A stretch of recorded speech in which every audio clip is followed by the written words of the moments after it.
پرچہ ایک آیا جی پیپر، اس میں نبی پاک علیہ السلام کی بے ادبی تھی تو اور او دے نمبر بھی اس سوال دے سب تو زیادہ سن، ان منڈے وچ مسلمان بھی آسن دوسرے بھی آسن سارے بیٹھے سن کہ انہوں نے او پرچہ پاس ہونے سے حل کر چھڑے، وہ دے حضور دی بے ادبی سی۔ اعلیٰ حضرت کو مسئلہ پہنچ گیا، حضور یہ مسئلہ ہوا ہے تو آپ کیا حکم فرماتے ہیں؟ سنو جی، آپ نے فرمایا جس شخص نے وہ پرچہ لکھا وہ کافر ہے اور مرتد ہے۔ یہ اگلا جملہ بھی کیا؟ مرتد ہے۔ نمبر 2، آپ نے فرمایا جس نے اس پر نظر ثانی کر کے اس پرچے کو برقرار رکھا وہ بھی کافر ہے۔ جس کی نگرانی میں وہ پرچہ تیار ہوا وہ بھی کافر ہے۔ اور وہ طلبہ جو کلمہ پڑھنے والے تھے اور انہوں نے اس عبارت کا ترجمہ کیا وہ بھی کافر ہے۔ فرمایا جو بالغ ہیں وہ بھی کافر ہو گئے، جو نابالغ ہیں وہ بھی کافر ہو گئے۔ فرمایا ان چاروں فریق میں سے ہر شخص کے ساتھ مسلمانوں کو سلام کرنا حرام، گفتگو کرنا، نشست و برخاست حرام، بیمار پڑ جائے اس کا پتہ لینا، مر جائے جنازے میں شرکت کرنا، غسل دینا، کفن دینا، نماز جنازہ پڑھنا، نماز جنازہ پڑھنے کے بعد جنازہ اٹھانا، اس کو مسلمانوں کے قبرستان میں دفن کرنا، اس کی قبر بنانا، اس کے اوپر مٹی پھینکنا، اس پر فاتحہ شریف پڑھنا۔ فرمایا ان میں سے جو شادی شدہ تھے ان کی بیویاں بھی ان پر حرام۔ اب یہ مر گیا کرنا کیا ہے؟ لوگ کہتے ہیں اسی سخت بڑے ہیں، اللہ دا شکر ہے اسی سخت بڑے، شکر ہے بھائی اللہ دا، یہ سختی بھی ہر ایک نو نہیں لبتی، لیکن غیروں کے لیے سخت ہیں، اپنوں کے لیے سخت نہیں ہے۔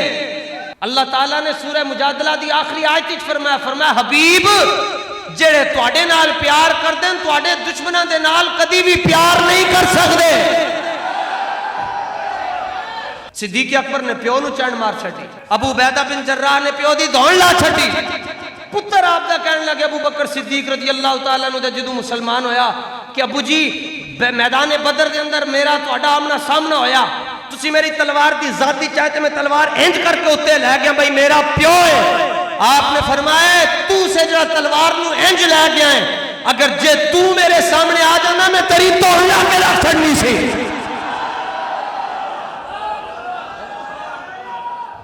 آپ نے فرمایا ان کرنا کی ہے؟ فرمایا لاش اے دی جڑی لاش ہے نا اے چوڑے نو بلانا ہے تسی، اور دفع عفونت کے لیے او دی بو تو بچن ہستے اس کی لاش کو اٹھا کر کسی تنگ گڑے میں ڈال دیں اور اوپر سے کیا کریں؟ پتھر پھینکیں تاکہ اس کی بدبو محلے والوں کو تکلیف نہ دے۔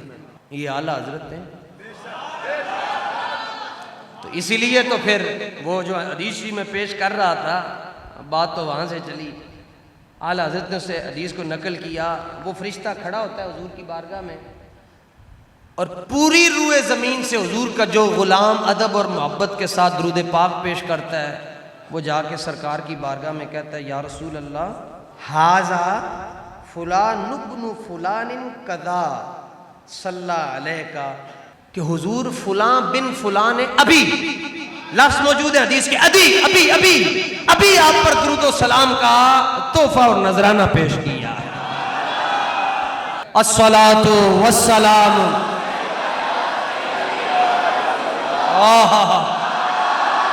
اصحابک یا سیدی یا حبیب اللہ، الصلاۃ والسلام علیک یا سیدی یا رحمت للعالمین وعلی آلک واصحابک یا سیدی یا خاتم النبیین۔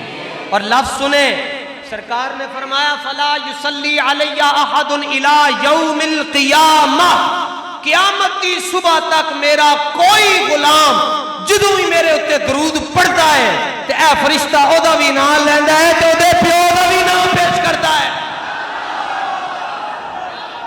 اعلیٰ حضرت فرشتے نو کہندے یار ایک گل تے دس،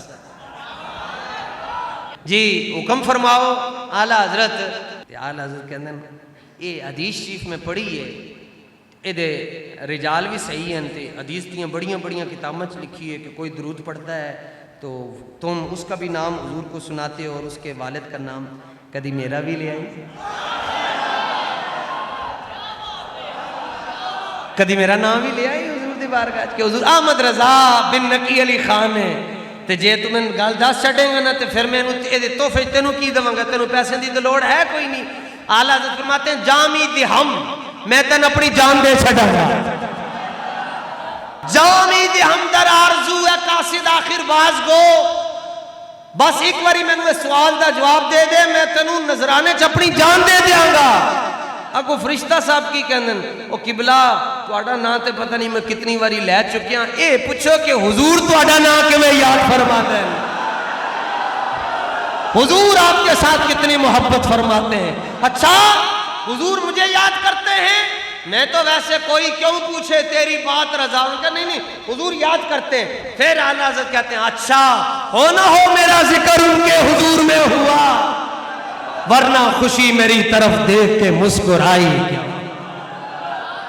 اے گلاں کیتی آپ نے فرمایا حضور دا نام ادب نال لینا فرض ہے۔ اسی تاں تانوں امام محمد رضا دے پیچھے لے کے آ رہے ہیں اور تاں ہی تانوں بابا جی دے پیچھے لے کے دھکے مار کے تانوں لے کے جا رہے ہیں۔ بچے کیویں؟ باقی کہندے جی حضور دے صحابہ بھی منافق ہو گئے تے بابا جی کیویں بچے اور کیویں حضور دی امت نو بچایا؟ فرمایا نانا جھلیا اے کیویں ہو سکتا ہے حضور دے صحابہ منافق ہو جان؟ فرمایا نا جنہاں نے رسمن کلمہ پڑھیا سی حضور نو ویکھ کے بھی منافق رہے، اے کہنا ہے جنہاں نے رسمن کلمہ پڑھیا سی اور رسول اللہ نو ویکھ کے بھی اے گل انج کرنی۔ اے او ادب دا ایک تسلسل چلے آ رہا جی جڑا ساڈے بزرگاں تو لے کے بابا جی تک تے پھر انہاں دے بیٹیاں تک۔ تسی ویکھیا جدوں بھی سیدہ پاک دا نام آندا ہے انہاں دیاں گردناں۔ اللہ تعالیٰ اپنے محبوب علیہ السلام کے طفیل ہم سب کی حاضری کو قبول فرمائے۔ وآخر دعوانا الحمدللہ۔